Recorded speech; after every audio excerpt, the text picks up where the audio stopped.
Hello, everybody. This is the PCA classroom for Series 9 for the PCA Sim Racing Sim Group. This is going to be a track walk in classroom for the first round of races at Road Atlanta. So thank you guys for, if you're watching as a recording, welcome. If you are live, just beware that what you say is recorded on the stream as well. So let's try to keep it family friendly, so to speak. So anyway, we're a couple minutes early still, so if anybody, how are people thinking about the car? Have people been practicing here at Road Atlanta, getting ready for this race? What are people's thoughts going into round one? Confident? Not sure? I'll start calling on people too. Enrico, how do you feel about the GT3R? Are you comfortable with it or still learning it? I'm still learning it. I think switching over from the cup cars probably made me overcautious driving it. Mm-hmm. I think that's one of my big problems. I need to be a bit more aggressive, maybe. It's very forgiving, so you can really throw it around a lot. Absolutely. Yeah, we have to remember that the GT3R, well, prior to this, we've been driving a ton of the 992 Cup. And the 992 Cup is a development car for Porsche and racers in general. So it strips away all of the nannies to try to make the driver develop really good fundamentals. We are now going into a car that has all those nannies back. It is the quintessential gentleman race car. So you are the CEO of a Fortune 500 company, and for fun, you decide to jump in a race car and go racing in $500,000 cars.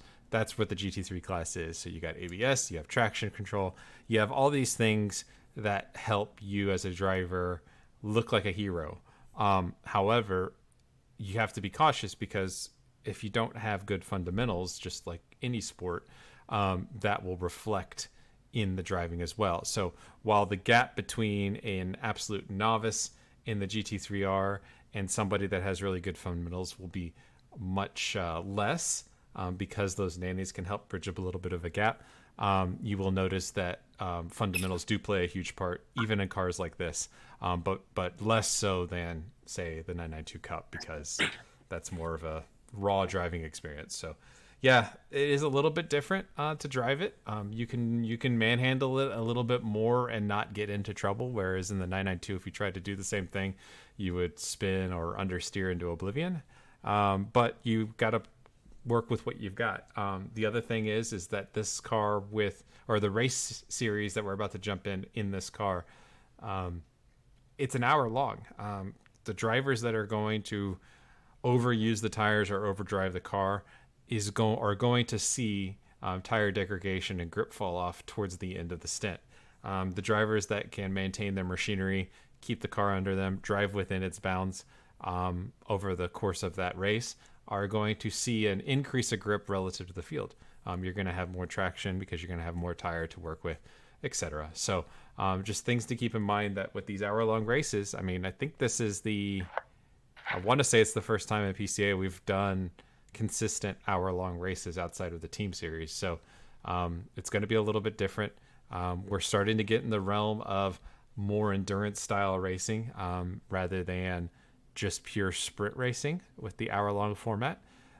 So things to remember is, at the start of the race, just because you qualified maybe poorly or you qualified mid-pack doesn't mean you have to lunge or dive and try to get by 5 cars into turn 1 or even in the first lap. You've got time to pick opponents off and plan passes. You don't have to go for every gap. And the key message I would say to focus on for this series and these longer races is survival. If you make it through the hour with relatively low incidents or problems, you're going to finish well. There's going to be a lot of drivers that will spin, a lot of drivers that may end up having damage because their focus wanes over the course of an hour. And if you can keep the car on track and keep the car moving forward, then you will do really well, and just from attrition alone. So keep that in mind. Another thing that this series brings to the table is open qualifying. I saw in the Discord chat room a little bit earlier, open qualifying being a bit of a hot topic right now. But what that means is that the track will be available for any and all cars for qualifying for a 30-minute period. You will not have 3 laps and a clean track with no traffic to deal with for qualifying like previous seasons. You will have to share it with all your competitors that are driving for that particular race. What does that do? What it means is that you will have cars at differing variation or differing spots in a qualifying session. So you'll have people coming through turn 1 on a hot lap. And if you're coming out of the pits, you got to be aware that there may be some cars coming through. Or if you're coming out of the pits and you're on your out lap and you haven't started a qualifying lap, there may be cars coming up behind you that are on a hot lap, and you should yield to them to make sure that you do not impede their progress. I think you're back at the top. The other thing that you've got to worry about as well is there is potential for other cars impacting qualifying laps. So we have 30 minutes, which is a lot of time, but at the same time, the ability to get that perfect lap decreases a bit. So you have to really focus on trying to find an area where you can get some clean track, clean running to set your qualifying lap. You can also use traffic to your advantage. For instance, the draft exists in qualifying. So, for instance, if you're able at Road Atlanta to draft on another car down the back straight, you can maybe gain 0.3 of a second where you normally wouldn't have if you didn't have that car in front of you. So there may be a little bit of gamesmanship that you can see, or there may be some people that team up with other people and say, hey, let's work together to try to set a qualifying time. It's all free game and open qualifying. The things to remember in general, though, is you can't impede other drivers. That's a big no-no. And you need to always be aware of your surroundings.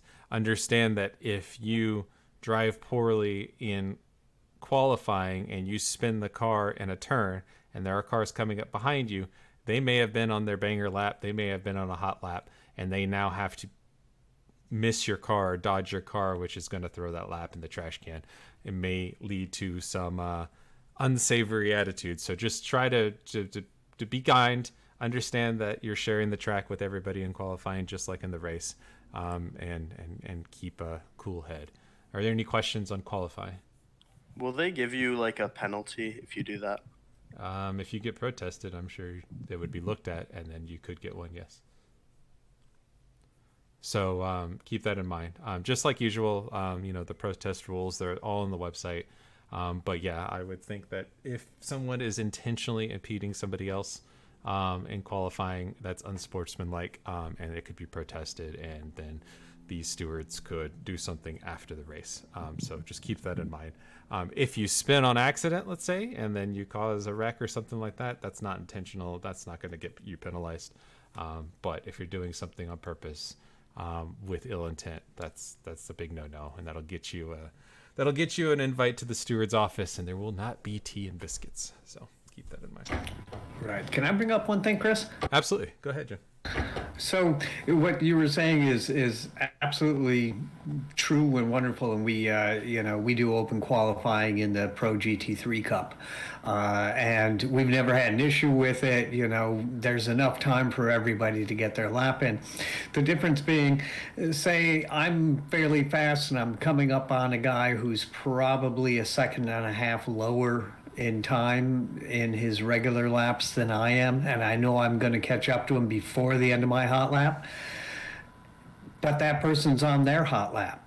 That's totally fine. They don't have to get offline for me. If they're on their hot lap and going, it's probably to my benefit to wait until I have about 4 seconds between me and that guy. I'm going to lag down the straight a little bit. I'm going to get myself some open track time, and then I'm going to follow that guy so I have a clear track. I know no one's going to try to get between us at the start.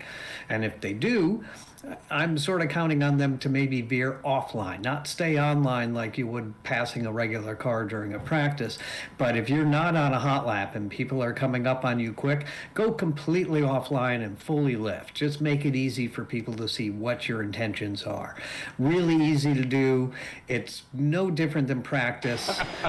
Just give each other enough room in front and in back to give yourselves an out and hot laps when you want. And we find it's really sort of fun, and it can be a whole lot of good fun just doing qualifying with open.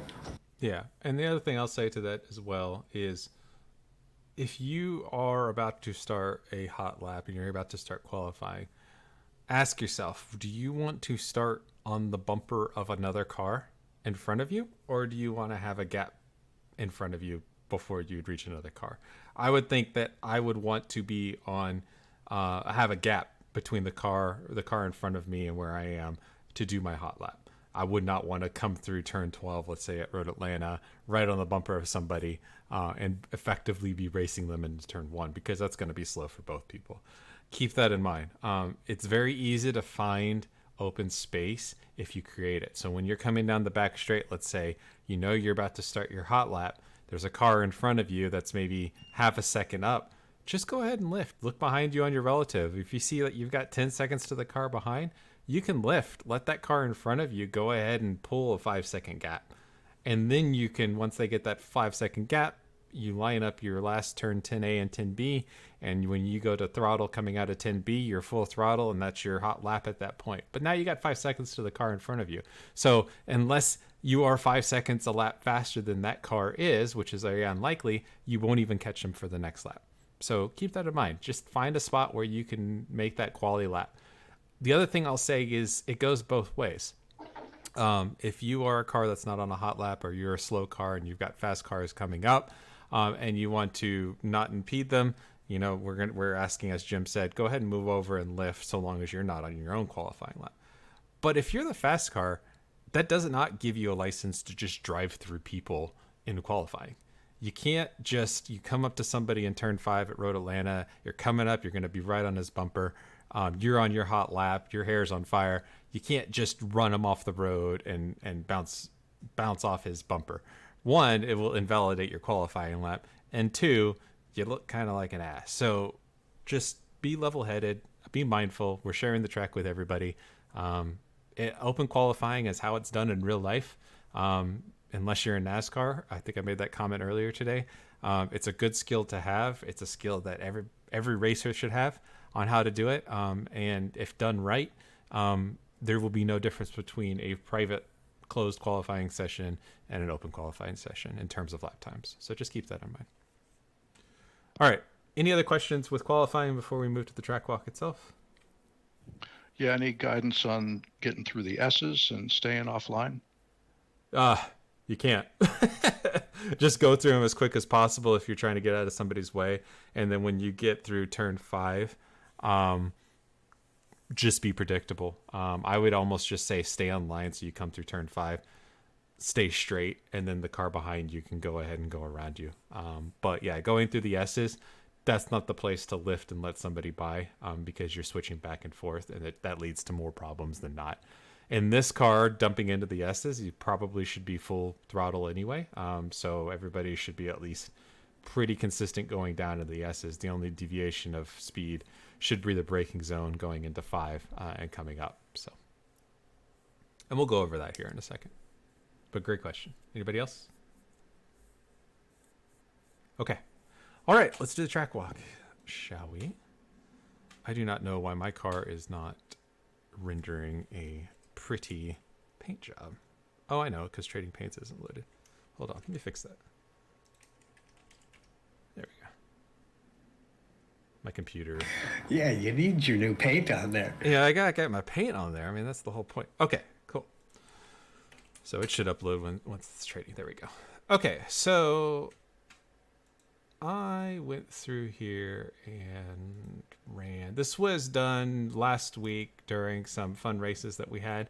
And so I figured it'd be more interesting to see other cars on track than just me jumping into open session. So this is the third lap of one of the 10-minute races. Again, We're fixed setup, so everybody has the exact same car and the same setup. There's no advantages on that front. The only difference is the driver, so let's keep that in mind. Now, in terms of this lap and maybe the laps that you practice on, track state and track temperature does matter. So just for sake and anybody keeping score, we're running on a 74 degree track temp and an ambient of 72. And the track has some practice on it, so it's a little bit rubbered in as well. So just keep that in mind. All right, so here we go. We're going to come in through Road Atlanta. Road Atlanta is a track that is near and dear to my heart. I probably have more real life racing laps here than I do on any other track, and I've been to a lot of places. I love this place. It's kind of the place where I personally started racing in real life and started running in Miatas and such, was here, and it's just an absolute joy of a track to drive. It's challenging, it's relatively short, and it's just a typical classic American track. So I hope you guys enjoy it as much as I do coming around here. And it's pretty true to real life, the sim version and what goes on in real life. So coming through into turn 1, as you all know, very fast corner coming down into turn 1. So we just crossed start finish. My break point in this car and what I'm looking for up ahead is I'm looking at this concrete wall over here on the left. So let me get a little bit of a better field of view if I can fix this. Okay, there. Okay, so what I'm looking for is this concrete wall over here on the left. And then what I'm basically looking for is the start of this little access road and the end of the concrete wall. Depending on how I feel with the car and how much grip I'm feeling, in this particular car, I'm trying to go, that is my brake zone, basically, the end of the wall. As close as I can to get to it, that's where I want to brake. So you'll see down here, if you look at the bottom left, you can see my pedal inputs. So you can see where I'm actually getting on brakes. So if I did it right, pretty much right at the end of the wall, once that wall crosses my vision when I'm in the car, I'm getting on the brakes. And it's about half brake pedal. It's not an absolute slam of the brakes because we want to keep the balance of the car going into this very fast right-hand sweeper. So when I come in and I hit the brakes, you'll notice that I give it a little bit of a jab in the beginning to about maybe 50%, maybe 55%. And then I'm already starting to kind of lift off the brakes and get the car nice and square and balanced underneath me to take this very fast right-hander. I'm going to be downshifting from 6th to 5th to 4th. And then at this point, after I've turned in, so I've effectively gotten the nose of the car to turn in with the brakes. So I've already started my initial turn in. I'm going to get off the brakes very quickly. And the goal is to carry the momentum through this corner. The turn in feels a little earlier than you would normally think because everything on this corner is cambered to you once you get to apex. So if you look at the track and look at how much track that we can see, that can tell you what the track is doing from a camber perspective. You can see a lot of track obviously in the beginning, but then you can also see a ton of track after apex as we go up the hill. What that tells us is that means that this corner is on camber and it's also going uphill. So on camber uphill, that means that the car is going to compress into the dip basically right at the point when the car starts to go uphill. It's going to act like a bull. It's going to catch the car and it's going to give us more grip than we normally would have on a flat surface. So because of that, turn 1 at Road Atlanta is a lot faster than you normally would think it is because it effectively is catching you like a catcher's glove and slingshotting you around the corner. So what we want to do is we want to apex basically where you see these two cars up ahead. So you have a flag station that's right here, which is a really good spot. What you're looking for is basically apexing the curb just after or right at the flag station. So after this initial one. So maybe like the 5th colored marker from this viewpoint. You turn in, the car gets its rotation under the original turn in, and then I'm off the pedals. I'm trying to keep the car nice and balanced, let it take a set, and I'm trying to carry my momentum to this corner. So I'm off the pedals, and then when I go to throttle and when you go to throttle in this car, you're settling the rear. You're adding weight to the rear of the car relative to the front. You're pushing those big fat rear Pirellis, I guess, is our sponsor. So Pirellis into the tarmac. And what happens is those rear tires are going to have a ton of grip. We have our engine back there. We are on the accelerator, which means we've transferred the weight of the car to the rear of the car. The tires are huge on Porsche 911s with that rear engine back there. So we've got a ton of grip. So adding throttle basically stabilizes the rear of the car. So at this point, I've started to turn in, I've rotated the car, and in order to not over-rotate, I've added throttle to settle the rear of the car.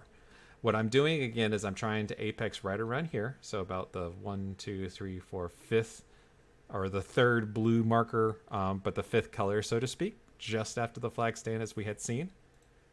And at this point, as you can see, I'm at 100% throttle.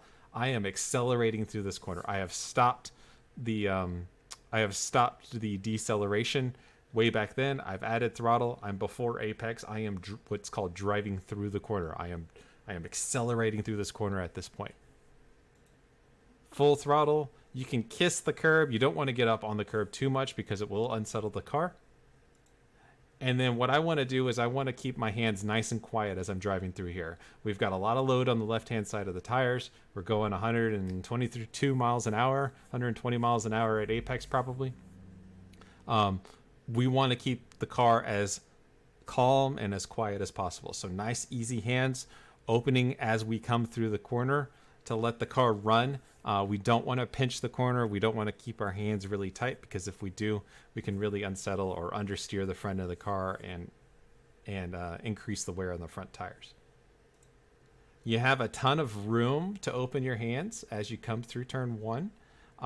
Just understand that you probably want to leave yourself a little bit of safety in case something goes a little weird and you've got to do a little bit of correction because the car wants to oversteer at apex. That might happen later on in the stint. But if you are consistently trekking out all the way to the curb every single time, if something happens at that point where you need to do a little bit of a correction, you're going to run out of track very quickly and you can end up in a very precarious spot.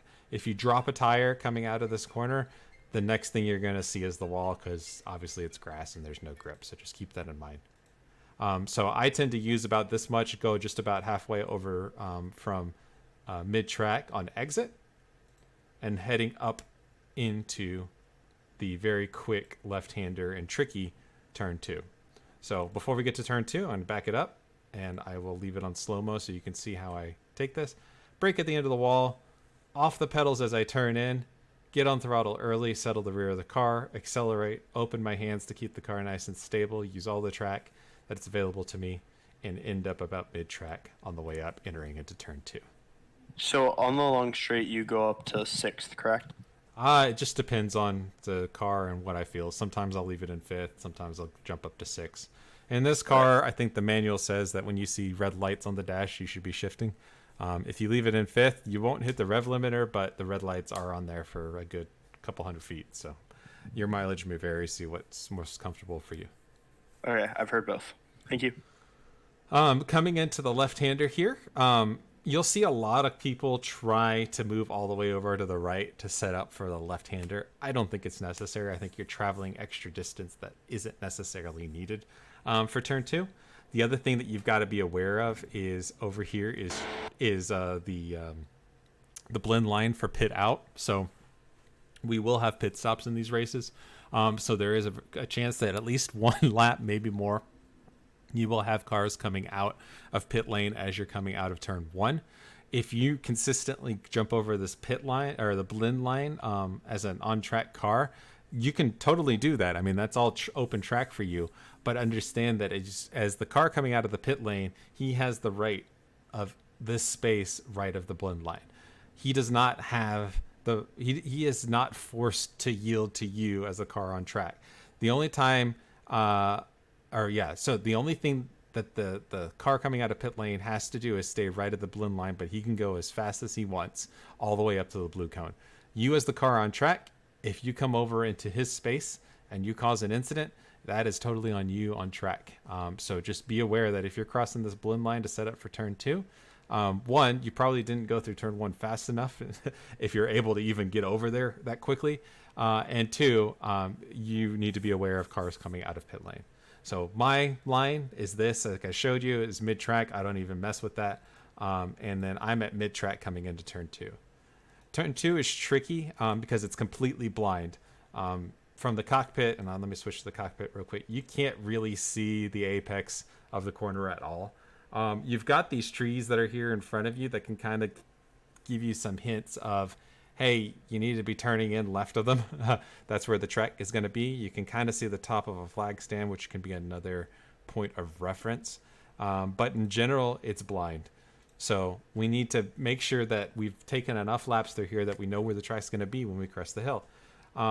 For me, I tend to get out of the throttle, as you can see, as I'm about to crest this hill. And then once I crest the hill, that's when I will get on the brakes. Ideally, we'll crest the hill.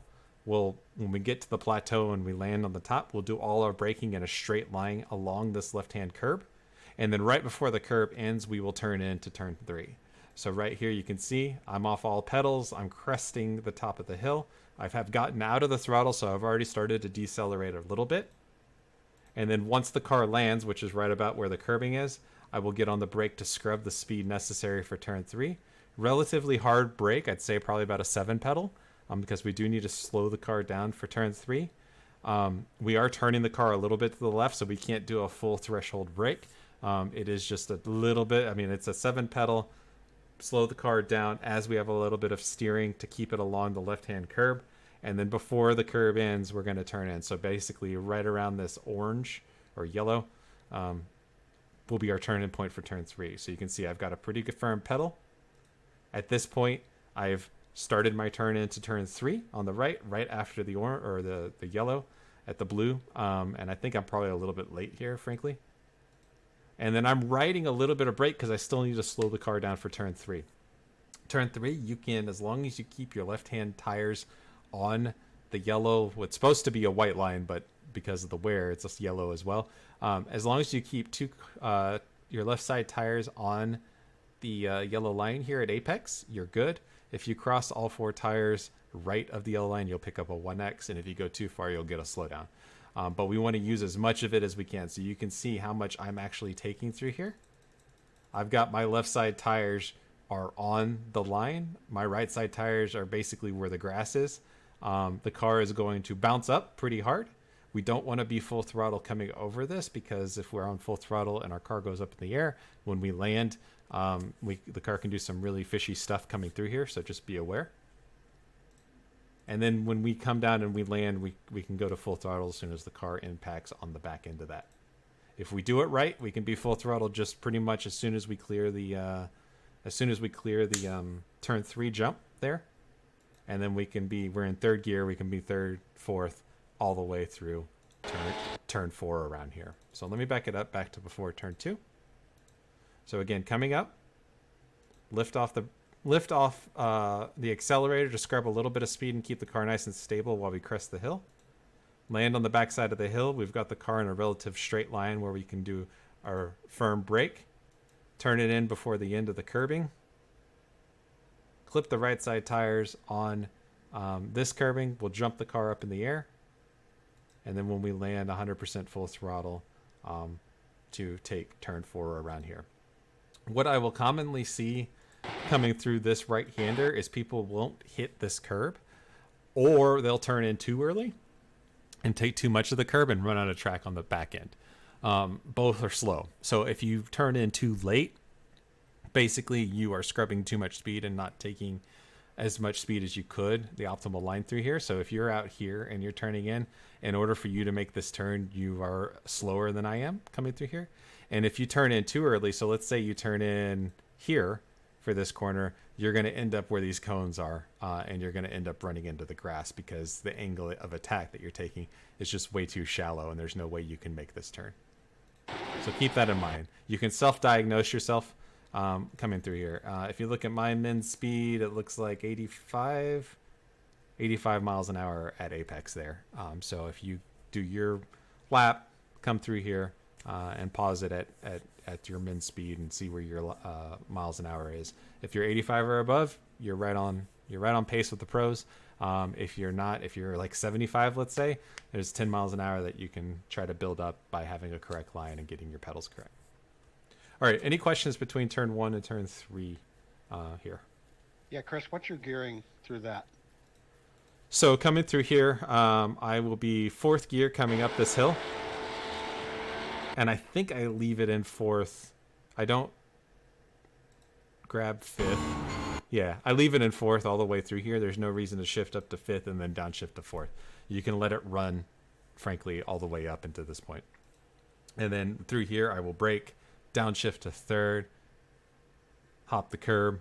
I'll be in third. And then sometimes, depending on the grip, I will short shift to fourth here so I can stay full throttle all the way through turn 4.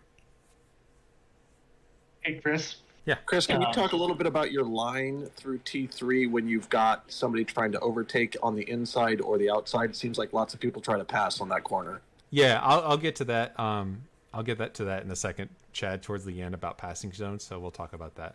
What was the other comment? Chris, what brake bias are you running? One thing I noticed when I'm aggressive on the brake bias is coming into 3 there. Obviously, the back end gets light, so it's a little bit of a tricky balance there. Oh, I understand. I am running the stock one. It's what, 51? 51, Yeah. So I'm running 51. You can sometimes I will dial it back to like 50 and a half maybe. But in the GT3 cars, I tend to keep it pretty much stock. I haven't. It's not like the Cup car where I've found that if you run it way in the rear that you get more turn in. This thing turns in pretty good already. Thanks. Good question. Anybody else? Okay. So now we're coming through turn 4. Turn 4 is just should be absolutely flat. Fourth gear all the way around here. We want to keep it nice and tight. Basically hug the curbing all the way around. It's the shortest way around. There shouldn't be any issues with you running wide through here. If you do start to run a little wide because of tire degradation, just do a little bit of a little like quarter lift, and the nose should tuck back in, and you should be able to get yourself nice and lined up for your entry down into the S's. The S's and the GT3 car should be flat, but the only way you can do it is if you have a really good line through here. So you can see right here, I'm all the way on the left side of the track, right at the curbing. Entry into about halfway at the curbing is my initial point. It always feels like I'm turning in too early for the S's because it's downhill, off camber, away from you. So you can't really see the apex curbing down here. So if I go in the cockpit, I mean, I still can't see the apex curbing right here. So it feels like a bit of a trust fall. I'm turning in not knowing where that turn-in point is, or not knowing where that apex curbing is. I don't want to be early, of course, but I also don't want to be late. So the only way we can get it accurate is basically as you cross this curbing over here on the left, as you can see, that is your turn-in point. And if you do it every time, full throttle, you'll put the car, ironically, perfect spot. So keep that in mind. So for me, when I'm coming through here, it's basically right at this impact point with the little access road, the curbing. That's my turn-in point. If the track is particularly hot and there's not too much grip, I will short shift to fifth. So the car could go a little bit longer in fourth before grabbing fifth, but we're going downhill. There's not really that much of an advantage to wind the gearing out on the way downhill. You can grab fifth, and it's not going to slow your progress at all. All it will do is you've already got your gear shift out of the way. You can keep your right foot absolutely planted. There's less torque going through the rear wheels, and you don't have to worry about lifting at all. So for me, 100% flat all the way through here.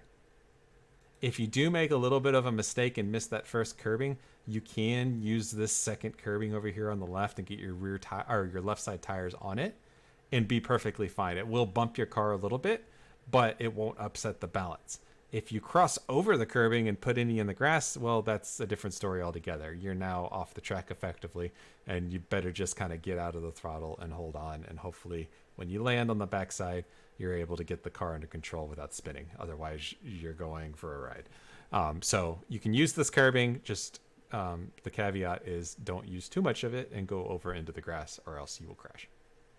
So you can see here, I kept it pretty tidy. This is early on in this sprint race, so tons of grip, no problems. All right, here's the trickiest part on the entire track, I think, is turn 5. This corner evaded me for years. I could never figure out this corner, and I finally have started to get where I'm comfortable many years later. So what we've got here is we've got a right and a left. in a braking zone going uphill. If you look at the corner, what can we see? You can see that we're going uphill.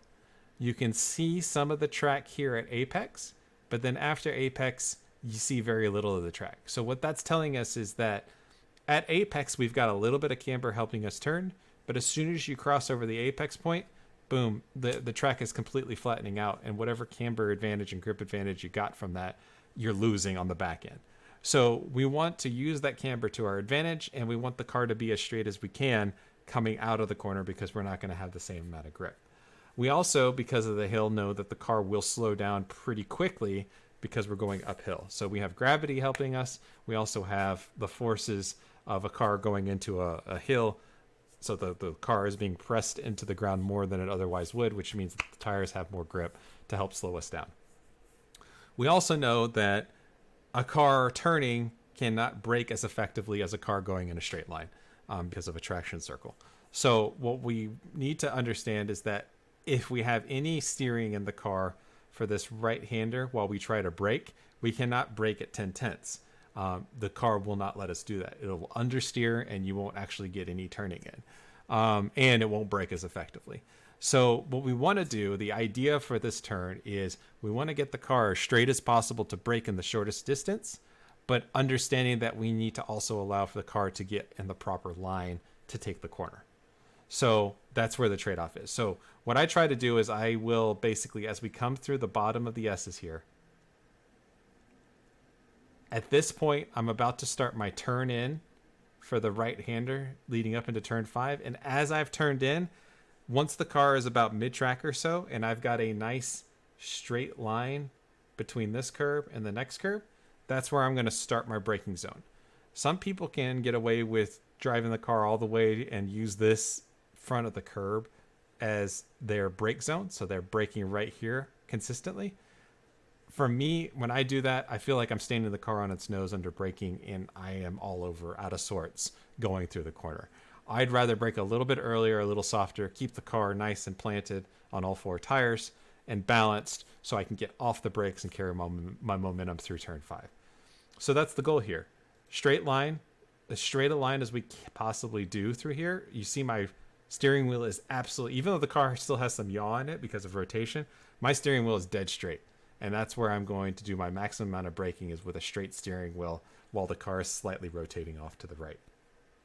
I don't like to get up on the curb because it's bouncing the car up. And again, it's not keeping it balanced. It's affecting how effectively I can brake. I'd rather have all 4 tires and the balance of the car be perfect coming through the brake zone. So I tend to stay off the curb. I get right up close to it, but I don't get on it. And then right at the end, when I'm starting to bleed off the brake to set up for my left turn in, I can get up on the curb just a touch to kind of widen the entry into this corner. So you'll see right here, I've turned in, just like turn 1, just going the other way. I'm off the brakes very quickly, and I'm getting on the throttle very quickly. So I'm driving through this corner. I used to, when I first started driving Road Atlanta, I used to brake and trail brake down to this apex to try to carry as much speed into the entry. That's not the way to do it. The way to do it is to get on the gas early, drive through this corner so the car is nice and stable. So you have all the grip right here, all the camber. And then as soon as you crest this hill, your hands are starting to unwind as the track starts to lose its camber. So the track is you're losing grip from less camber, but you're also unwinding your hands at the same time. So you're keeping the car within the grip levels of what the track is allowing you. And effectively, you're on full throttle going through there at apex. You can use the curbing here in this car pretty well without having a problem. So you can run up on this curbing and use this access road. This is all part of the track. This is not a 1X. So that's what I end up doing is I end up coming up about here. You don't really want to go too terribly much further than that because there's some nasty bumps out here, as well as the transition can get you in a really bad spot. And if you're unable to recover, you got a wall here, or if you catch a bump wrong, you can spin off to the left. In real life, I'm taking it much even later than this. So I'm turning in like over here and I'm trying to straight line it as much as I can on the back end. And in endurance racing in real life, I only put my right side tires on this curbing. I don't go all the way over it just because it's really hard on the equipment.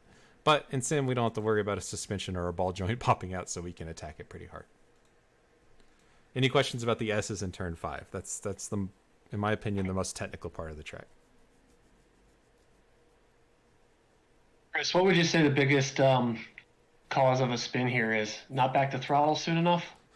Yeah, I would say that. I think the biggest cause of spin would be turning in too early here. And if you turn in too early, you're going to run out. Like if you're apexing here, you're going to run out of track. So you've early apexed, you've run out of track, so you've gotten off the throttle to try to slow the car down to keep it turned. And when you do that, you take the weight off the rear of the car. So right here, you're off throttle. You're taking the weight off the rear of the car. The car is going to still want to rotate. And what ends up happening is you've over-rotated it at this point, so the car is in a slide, and you're trying to catch it. And you'll either J-hook it over here into the wall and hit here and then spin across the track, or you'll just do this lazy spin where you're sideways up over this curb, and then you'll do this lazy spin either staying right here on line, or if you're lucky, you'll spin off over here to the left a little bit, hopefully not hit anything.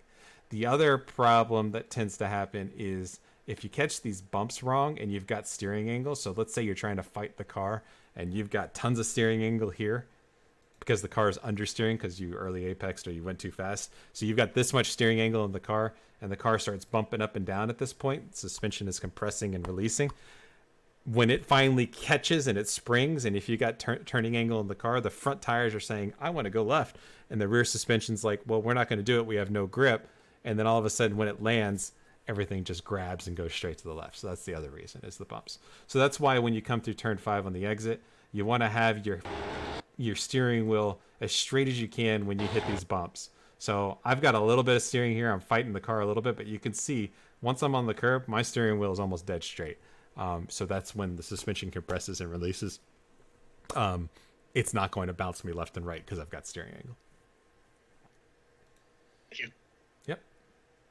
Any other questions? Hey, Chris. Yeah. Yeah, Chris, this is Michael. Do you mind running through it in cockpit view and talking about where your eyes are, where you're looking? Yeah. So let me do this right here. I'll pop it down into cockpit. Keep it slow. So right here, where I'm looking, coming around this corner, I'm looking right here where my cursor is. At this point, I'm looking down here so I can pick up this curbing as early as possible. I'm full throttle. At this point, I'm looking at my braking zone. At this point, I'm looking right here at the turn-in point. And at this point, I am looking up the hill. And at this point, I'm looking to see, okay, as far up as I can only see so far. But then at this point, when I get here, I'm looking at the braking zone for the next turn. So your vision is a little bit obscured, especially coming up the hill through turn 5. But my kind of goal is I can see this top of this flag station. I know that's pretty much right at the wall. So if I'm pointed at that flag station on my way up the hill, that's no bueno. I want to make sure my car is turning past that point and driving up the hill, left of that flag station for sure. And luckily, before I get to that point, I can see the curbing at this point, and that's my guideline of this is the right side of the track. We don't want to go much over that. But before I can see that curbing effectively, I'm looking at that flag station to say that's the general idea of where I want to keep the car left of. Cool. Thank you very much. Yep. You always eat that turn 5 curb, right? That much? In this car, yeah. But it depends on the car. But in this car, yeah, I'm pretty aggressive over it. But even then, some people go further. I don't know. On the in. Which one? Apex. Before turn. Oh, on this one? Yeah, there. You can nibble it. If you nibble it like as much as I did, you can actually it'll help you turn the car a little bit. If you hit it too hard, it will actually have the effect of pushing you out to the right. So the advantages you got of using all of this curbing to widen the corner or increase the radius, so to speak, are going to be given right back because the car, as soon as it gets up that high on two wheels, it's just going to push you out to the right. So a little bit of nibble is good. You don't even have to touch the curbing, frankly, if you don't want to. I would avoid getting all the way up on it just because you're not going to get that much of an advantage. If you look at the car in front of me, Raphael loves curbs. I don't know how he does it, but he does it successfully.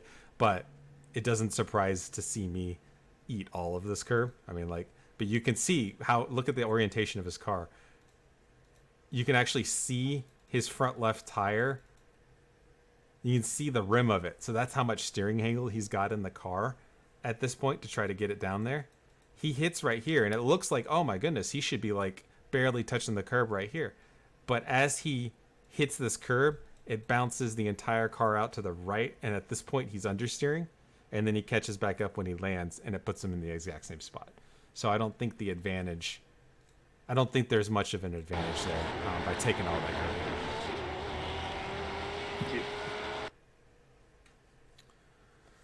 Okay, so going into turn 6, turn 6 is the least important turn on the entire track. The amount of time between turn 6 and turn 7 is absolutely minimal. So it is the least important corner. Doesn't mean it's not important, but it is super. In the scale of things, it's the least important. It is like turn 1, but not as fast. So again, high camber. We're not going uphill, so you can't carry as much speed. But other than that, it's a very similar type of sensation as turn 1. So when you turn in, you're gonna get off the brakes. You're gonna try to carry the speed through there at apex, and you're gonna try to get on throttle as soon as possible and let the bowl of the camber catch you all the way through. So my brake marker is this nice, convenient 200 dashed line. So it's like one of the easiest brake markers on the entire track. It is a pretty good brake pedal. So you can see I am braking pretty much threshold. So 85% brake. We are going uphill a little bit on the brake zone. So we can brake really hard in this car to get it slowed down. I will downshift to 4th gear if I recall correctly. And we're trying not to get up on this curb because if you get on the curb, it will flatten the car out and take the camber advantage away. It doesn't mean you can't touch it if you make a little bit of a mistake, but the closest you can get to it without touching it is always the fastest way through there. And then if you do it right, you should basically be full throttle pretty much at apex. Let's see where I do it right. I'm on throttle. Apex is right there. Yeah, full throttle at apex. Bold. Catches you and throws you all the way around. If you're correct through turn 6, you will end up over here on this curbing because you took the right speed. If you end up like mid-track and you're finding yourself driving over here, it's because you didn't go fast enough through turn 6. Like I still have steering angle in my steering wheel down here in the telemetry because of turn 6 coming up to this corner. So the car is forcing itself out there. I'm not driving out there. So look at your steering wheel if you're looking through there to find out if you're going fast enough. If your steering wheel is straight, or heaven forbid, even turn to the left a little bit, that means you're driving out here. You could have gone faster through 6 and let the momentum take you all the way out here. This part going into 7, which so we go from the least important corner to the most important corner on the track. Turn 6 is almost just a setup for turn 7, frankly. It's very rhythm for me, so I'm basically, as soon as the car gets finally out here to the curbing, it's a heartbeat, and then I'm braking again. I don't really have a brake marker coming into 7, per se, but if you wanted to look and see where I'm braking, it's right here. So there's the green front of the green car in front of me, or green and black car, is the end of the curbing.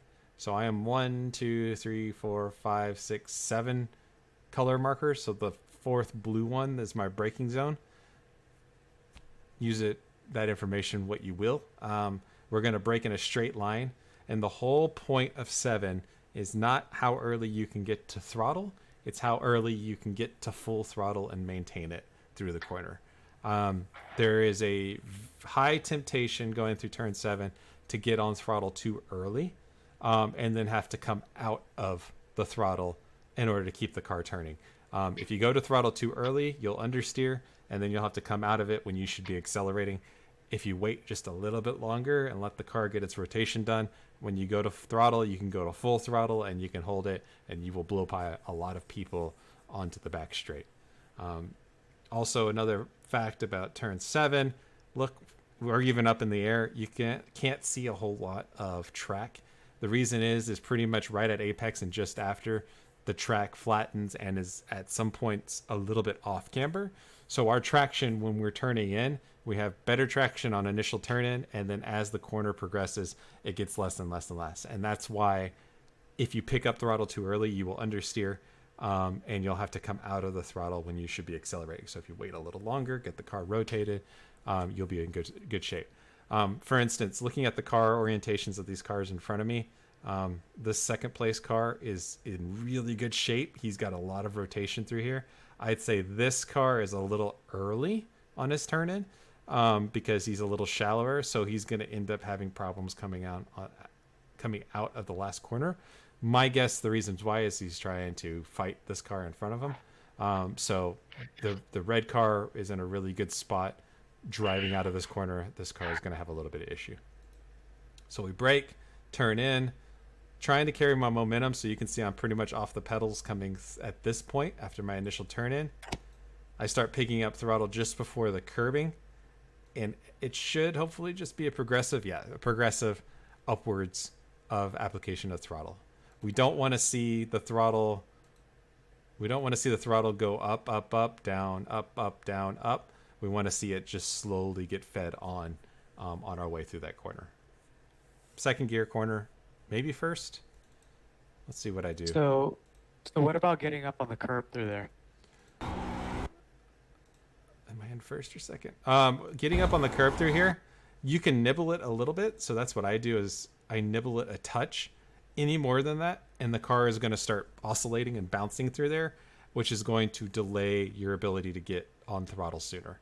So you're going to have to let the car finish its oscillating and bouncing of 3 times or so before you can really get on the throttle through there. If you just nibble the corner, it's just going to bounce a little bit and then immediately settle, and you can get on throttle a lot sooner. Too much curb is bad through there. All right, back straight. I don't think we need to talk about it too much. Just understand that you've got a draft, you've got a little bit of a brake in the car. Take a look around, see what's going on. And then we come into the really fun turn 10 complex, turn 10 A and B. So we are coming downhill off obviously the fastest part of the track. This is going to be a threshold braking to the max, if there ever was one. Understand that our initial brake point when we're coming, it's coming down a hill, but then it immediately dips and then goes back uphill for the majority of the brake. So we can actually brake a lot later than we normally would think in this particular car. So for me, what I'm doing is I've got the 100 board, I've got this little dotted line, and my vision is what is telling me my brake marker here. Unfortunately, in this particular car, there's not like a specific line or marker that says brake here. You got to do it a little bit by feel based on what the sight of the track looks for you. Some people can get away braking a little bit later. I like to still keep the relative balance of the car, so I don't brake as late as some other folks. So your mileage will vary, and your mileage will vary also with fuel load and how much grip you have in the tires. So where you may have been braking closer to the 100 board during the early parts of the race, you may actually have to back up your brake marker a little bit later. Or the inverse, as the fuel burns off, you may find having a lighter car is enabling you to brake later and later because there's less mass to have to slow down. So if that's the case, you may actually be walking it closer to the 100 board. Everybody's a little bit different. This is a very driver centric option on where you're actually going to brake. But make sure you pick a spot based on what you see. The thing you don't want to do, don't use shadows. It's very tempting if you have the sun above you and it's not cloudy. There will be a shadow of a tree somewhere around here. And it may be very tempting to say, ooh, I keep braking right at the end of the shadow. That's my mark every single time. Problem is, the shadows move. As the sun moves in the sky, the shadow will get longer or shorter, which will move your brake marker if that's what you're relying on, which can lead to inconsistencies. Or if a cloud happens and it's overcast, as you see in this particular one, your brake marker will disappear entirely. So that's why we don't use shadows for markers, because they move. So threshold braking, you can see, man, I am killing that pedal. And I am slowly, as I brake, notice how my car is slowly angled to the right. I want to have my right side tires just barely nibbling the curbing to help lengthen my turn in for 10A as best as possible. So here we go. Right there, I'm on the rumble. I can feel it. And it's also a thing for me from a rhythm standpoint. When I feel that rumble, I know that I'm about to turn in. So it's brake, brake, brake, rumble, rumble, rumble, turn in. So I'm turning in about halfway down the rumble. The goal for me here is basically to put my left side tires touching the grass, kind of like what the second car is doing right here. The 1X, a lot of people will say, oh, it's really hard to tell where the 1X is here. It actually isn't. It's the white line. If you put all 4 tires over this white line, you will get the 1X. If you keep 2 tires on the white line, you will not. So there it is. So we want to keep the right side tires on the white line. Don't cross it. So right here where I am, that is perfectly fine. I am about, 6 inches away from getting a 1X here, but that's the fast line through there. So we're going to nibble the grass as best as possible. And then on our way out, we're trying to keep the car left to set up the right-hander, because this is the corner that matters out of these 2 corners. The first one's a throwaway. So we keep it left, turn in, and if we do it right, we should be full throttle basically from here all the way up the hill. I carried a little bit too much speed on the initial one, so I had to delay my throttle a bit. And the setup that's the default setup on these cars that we're running tends to lend to a little bit of understeer. So the car, you have to wait on it to get it to settle or to rotate before you can get on full throttle so it doesn't push. The tendency of a lot of folks coming through this particular corner is to take the first one way too fast. If you do that and you end up over here, you can just see how bad this turn looks for you. You're going to have to slow the car way down at apex to get it around it. We want to be over here on the left, so we can set up for the right-hander. I will downshift to second for the first part, and then I don't remember in this car if I am short shifting or what to third, and my hands are in the way, so that's not helpful. Let me listen. Okay, so in this particular car, I'm staying second all the way through here. It's the Cup car I shift to third, or I actually leave it in third the whole way. So second gear, turn in, keep it in second gear, and let it wind up to help us pull us up the hill. And then finally, final corner on the track, we've got some little flags right here.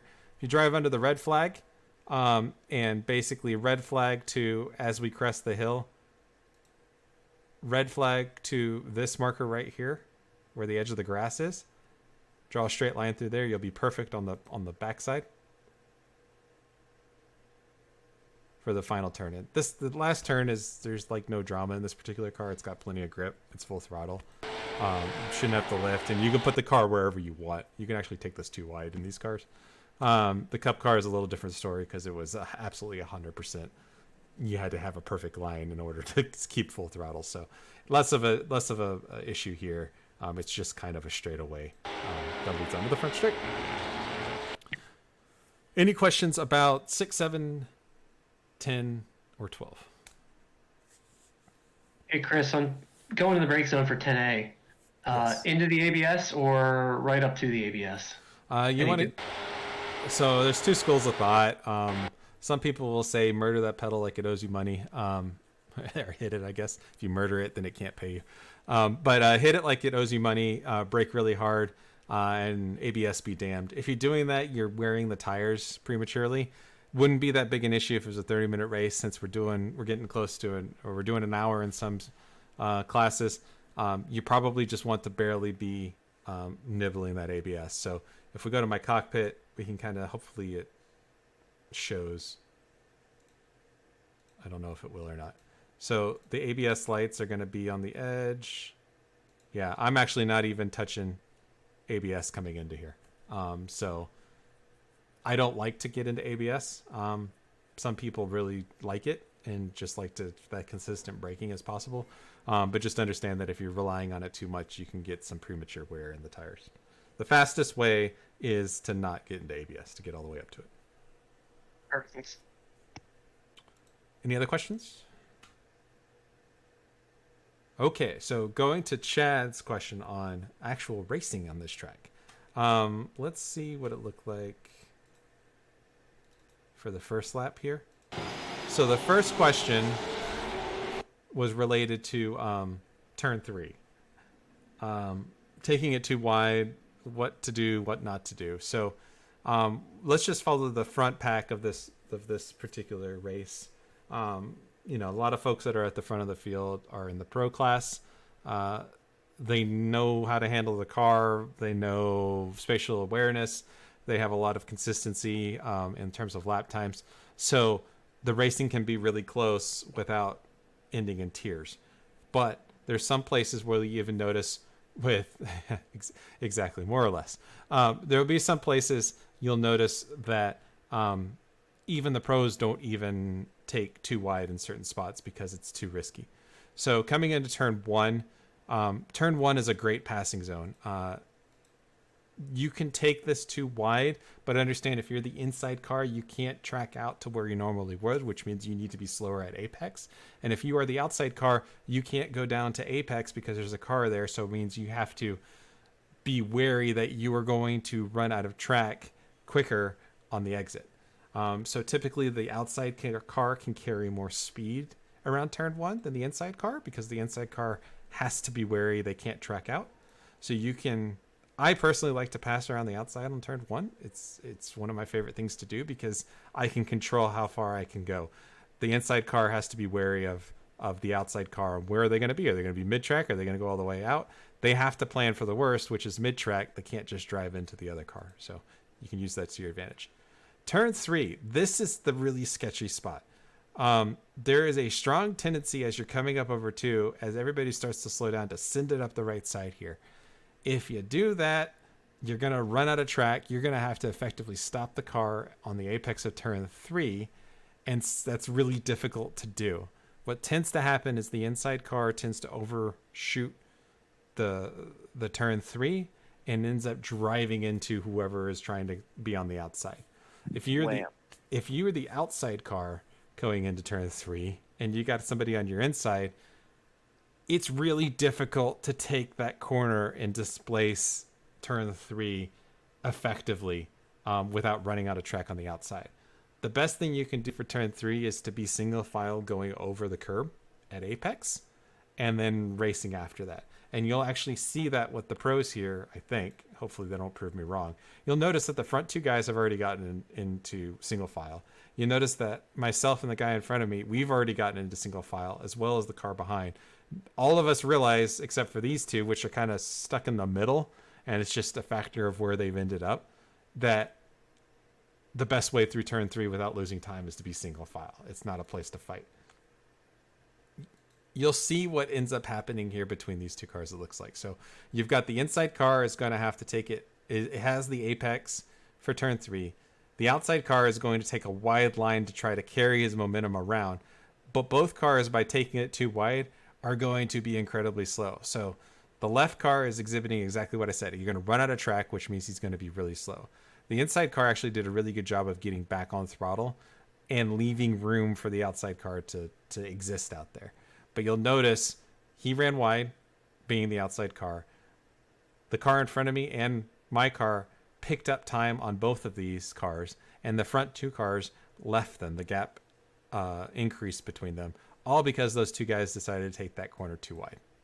So you got to be very careful taking it too wide. And then you have to ask yourself, well, what's the advantage of taking it too wide? Even if you get by somebody there, you know, he's still going to be on your rear, or you're going to be right behind him going all the way through the S's. You can just repass him coming up out of turn five. Through the S's, it's pretty much single file. I'm sure if we go back in the field, there may be somebody that has decided to take this too wide. No, everybody's taking it single file, and that's how it should be. You have to kind of get in line coming through here. The place where you pass and you set up a pass coming out of the S's is coming out of turn five, and you can see that up ahead. It looks like being demonstrated between these two cars. Oh, Jim, it's you.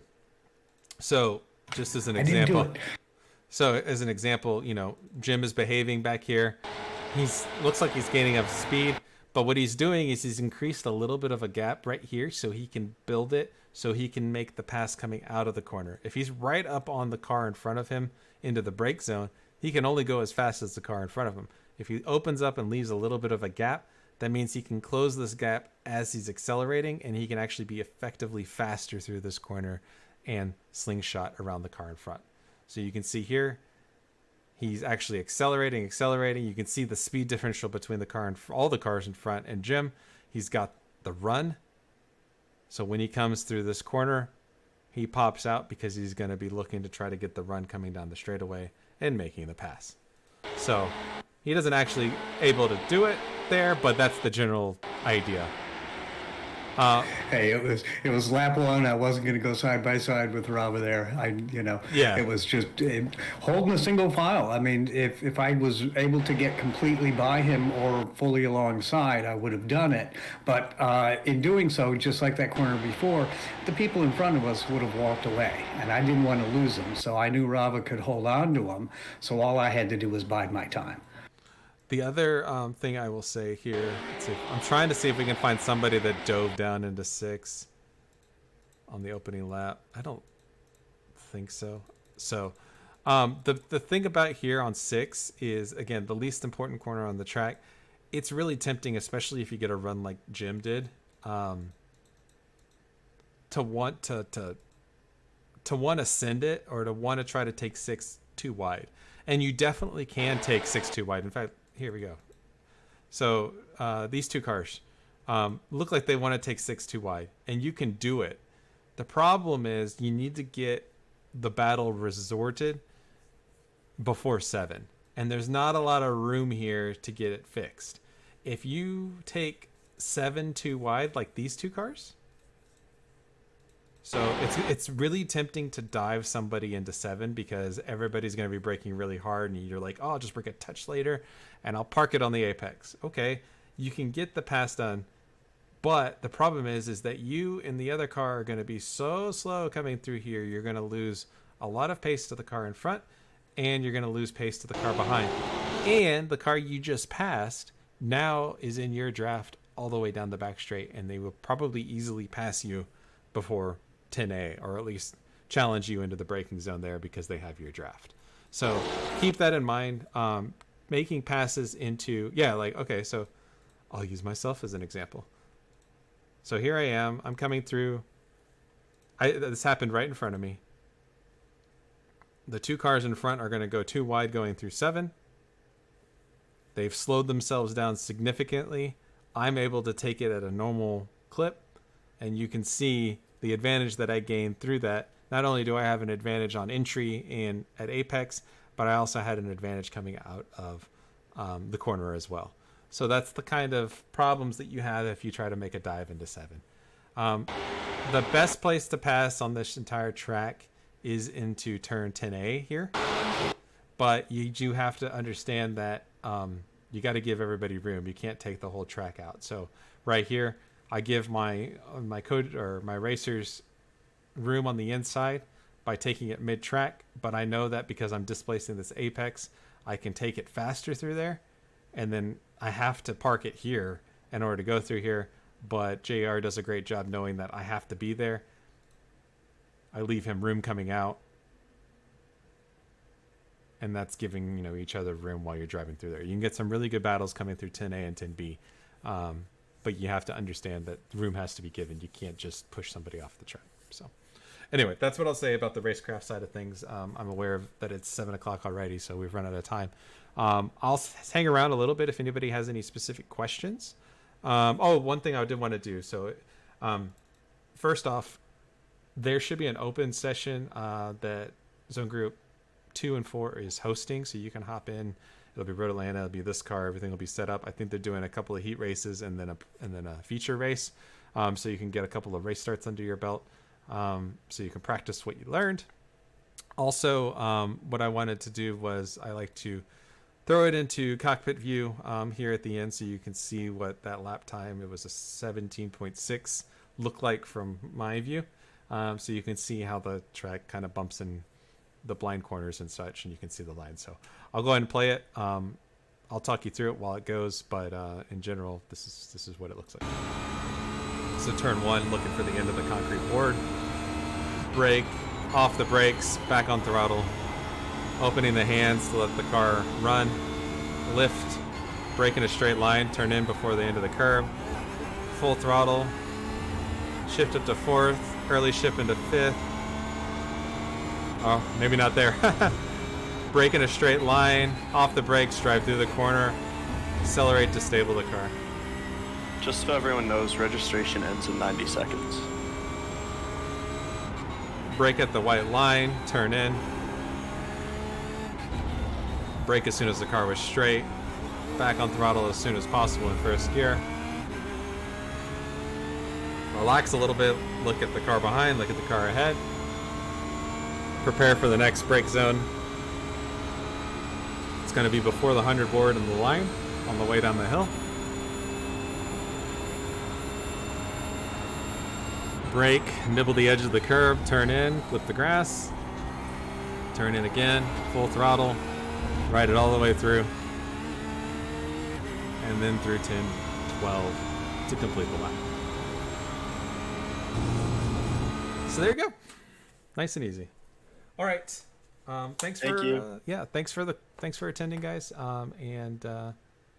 We'll I got a question from Jeff Williams. 10A, better to pass on the inside or outside? Ooh, that's a good question. It depends. The inside will have a really good chance at making the pass into 10A. Because you're at the first apex, but as you saw in the example I just showed you, somebody can fight you on the exit and try to go too wide through there, because if they do that, then they will be on a good spot coming out of 10B. The other thing you can do is you can set up an over-under.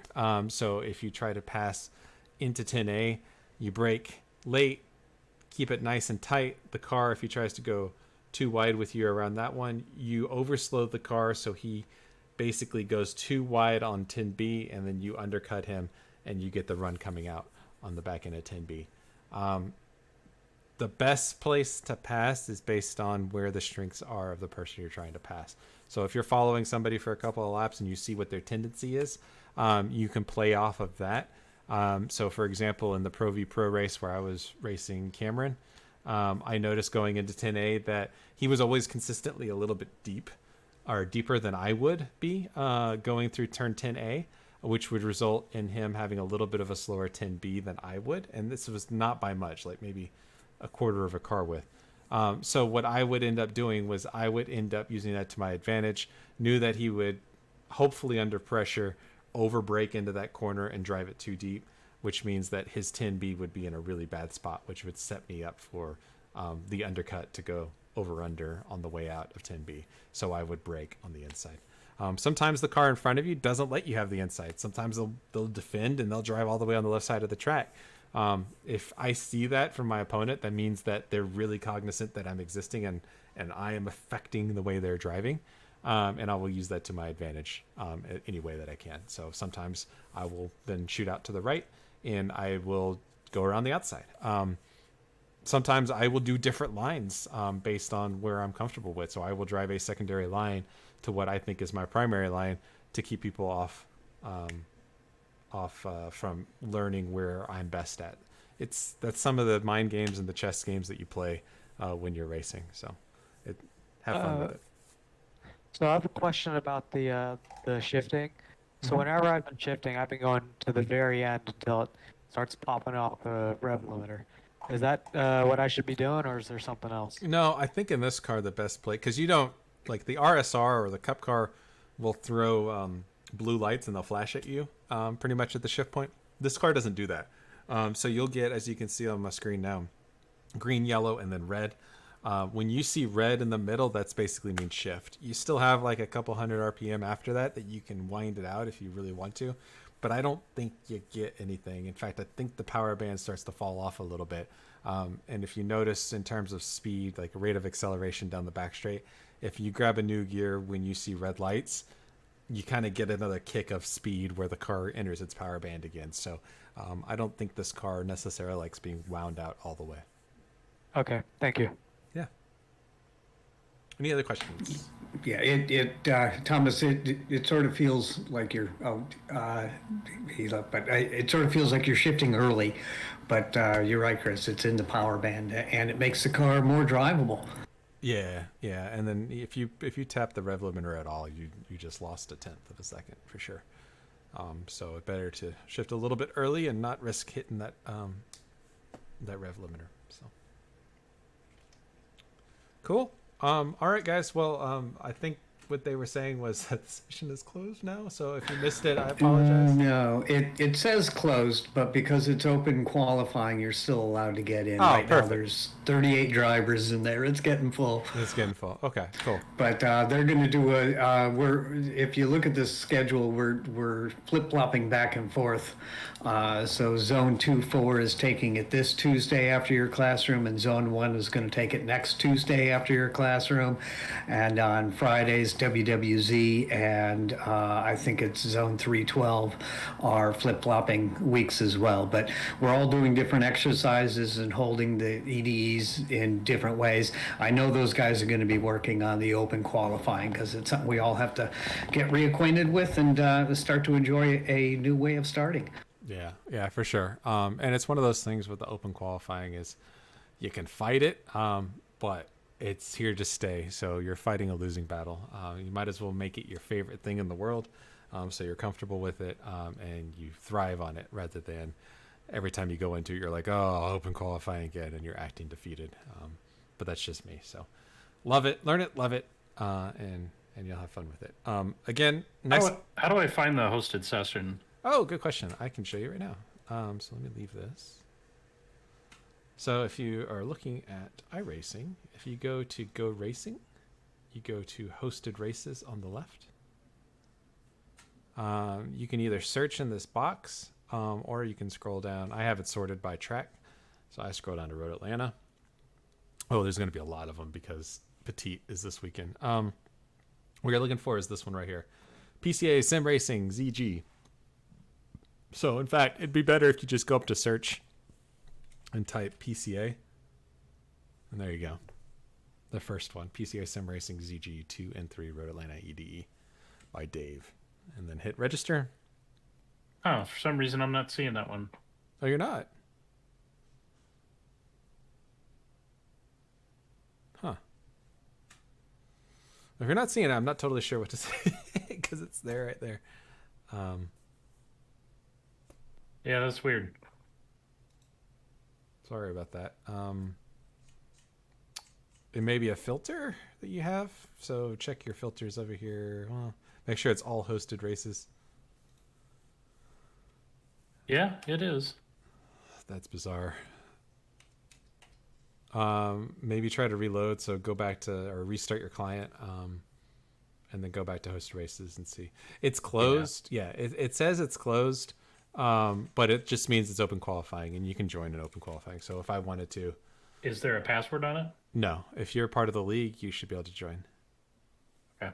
So it says closed over here on the left, but you can still register because it's open qualifying. So. Rob, I got a question for you. Are you in entry league or the main league? Entry. Okay, there's your deal. These are only open to people in the main league. Entry isn't in these. They have their own practice. That makes sense. There's the answer. But I will also let people know that that's a good discovery right there. So I'll let people know that they should probably include main class and entry class when they restrict it to leagues so that anybody from entry class can go in there as well. Yeah. We're ironing out some of the kinks with the new season. That always happens. So hopefully it'll be better next week's and such. Also, in general, a little bit of self-promotion. These classrooms will happen every week. So next Tuesday, same time, same place. We'll have another one. It won't be a track walk. It'll be more about theory crafting, racecraft, data, whatever you guys want to talk about. I'll have something scheduled to talk about, but hopefully questions will abound based on our races the previous week. So the two leagues that are the two classes that raced in the first week can do debriefs there, and the two guys or the two classes that are about to race can talk about topics they want to talk about. So that's the second week of class is for that kind of stuff, not the track walk. So hopefully you guys will be there. Thank you very, very much. This was so educational. I learned so much. I really appreciate it. Oh, no problem. Thanks, Lisa, for showing up. And if you ever have any questions, always reach out. Feel free to reach out to myself in Discord. send me a message. Jim, anybody with like a mod tag in Discord, they'll at least get you pointed in the right direction.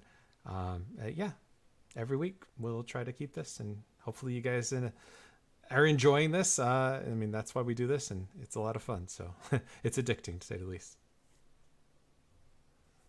All right, with that, I'm going to stop the stream. And then I will post a recording on Discord.